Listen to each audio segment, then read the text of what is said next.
That.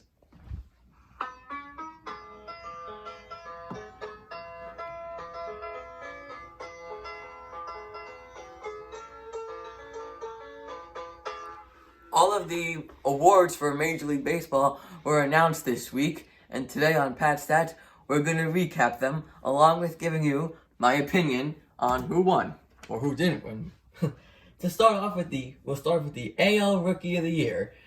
Kyle Lewis of the Mariners unanimously won. The other two finalists were Luis Robert of the White Sox and Christian Javier of the Astros. It was not really that close. Lewis took home all 30 of the first place votes, and that would have been my choice also. I mean, he was a clear pick, 262 average with 11 home runs, 28 RBIs, 5 stolen bases, and OPS just over 800. Both Lewis and Robert kind of cooled down towards the end of the year, but it was definitely Lewis who had a better start, which is probably more why he won. Looking at the other people, James Karinchak of the Indians, he was actually pretty good. I was actually surprised he wasn't a little higher on the list. Other than that, there's nothing really to complain about or really worth speaking about over here. To the other side of the ball, with the NL Rookie of the Year, Devin Williams of the Brewers won, and this was a pretty close race. Alec Boehm of the Phillies was also pretty close to Williams. Also, Jake Cronenworth was tied with Boehm. Overall, though, Devin Williams did win, probably because he had a 0.33 ERA in 27 innings. He only allowed 1 run the whole year. He would have been my vote, although I was impressed by Alec Boehm. He was also able to play first and third base this year, and he hit for an average above 300. Also, Jake Cronenworth of the Padres was pretty good, too. Moving on, not the biggest award, but AL Manager of the Year was given out to the AL champion Tampa Bay Rays manager, Kevin Cash. I guess this would have been my pick. I mean, Manager of the Year, it doesn't really matter in my opinion. It's just pretty much if it's an improvement from last year, if a team made the playoffs for the first time in a while, or if a team made the World Series, at least in this case, it is for Kevin Cash. And if you're wondering why Rick Venturia is on this list, he was fired. The voting takes place before the playoffs.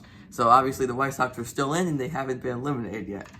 Rocco Baldelli is a name that jumps out at me because the Twins have gotten eliminated in the first round for 2 straight years under him.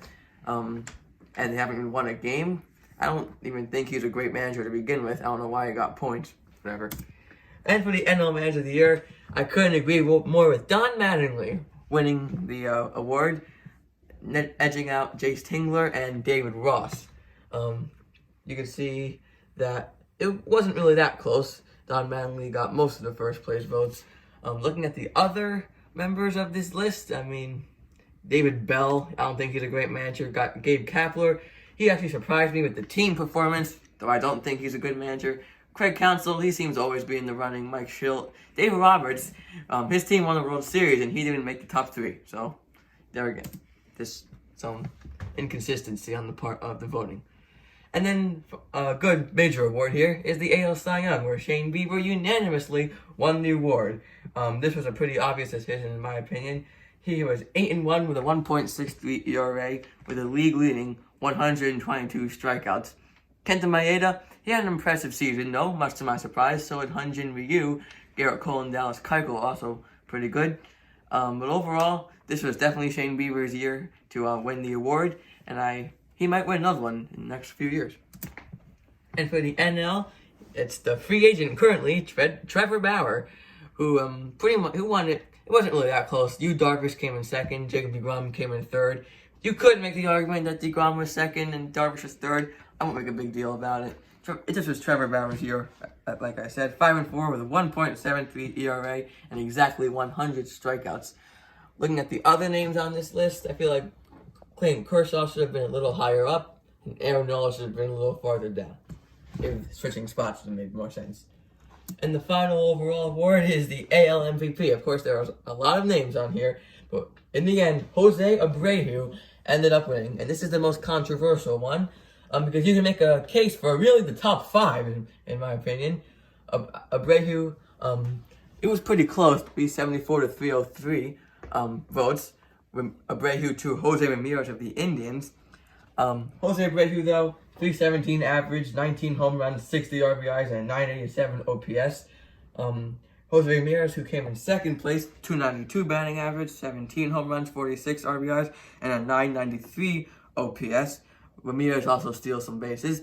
And DJ LeMahieu, who finished third, 364 batting average, 10 home runs, 27 RBIs, and a 1.011 OPS.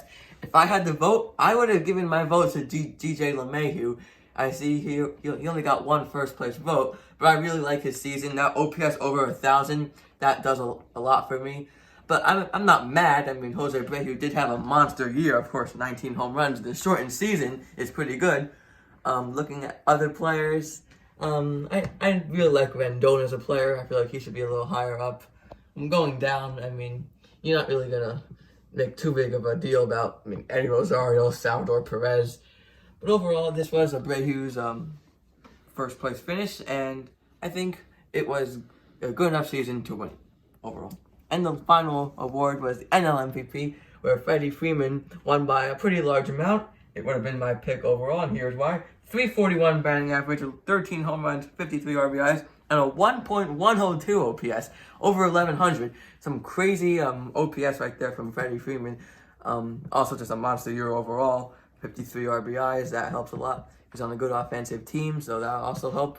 But overall, this is just Freddie Freeman. This would have been my choice. He was so good this year, and he definitely should have won it. Looking at the other players, Fernando Tatis and Manny Machado, the two Padres, were 3 and 4. Juan Soto, I love Juan Soto. I think that's a pretty good spot for him. Marcell Ozuna, I feel like could have been a little more higher up though, but still okay. Mike Yastrzemski, hard to say his name, he surprised us all. He had a pretty good year. And then overall, just the other players, not too much of a big deal. So that is it for Pat Stats today. But there's one more thing I would like to tell you about. And it's about notifications for the Pat Stats YouTube channel. If you can turn on notifications, you will get alerts right when I post videos. So you don't have to wait and just find that I posted a video randomly. You'll get it right there once I post it, so you can be the first person to view it. All you have to do when you're on the Pat Stats page, you click that little bell and make sure you hit all notifications, so you get all of them. And another way you can do it is in your YouTube settings. Under notifications, you'll find that first box, subscriptions. Notify me about activity from the channel I'm subscribed to. That will also guarantee that you get notifications right away. Like I said before, those notifications will just show up at random times. This will make sure it goes out right at the time I post a video. So that is actually it for Pat Stats today. We'll see you next time.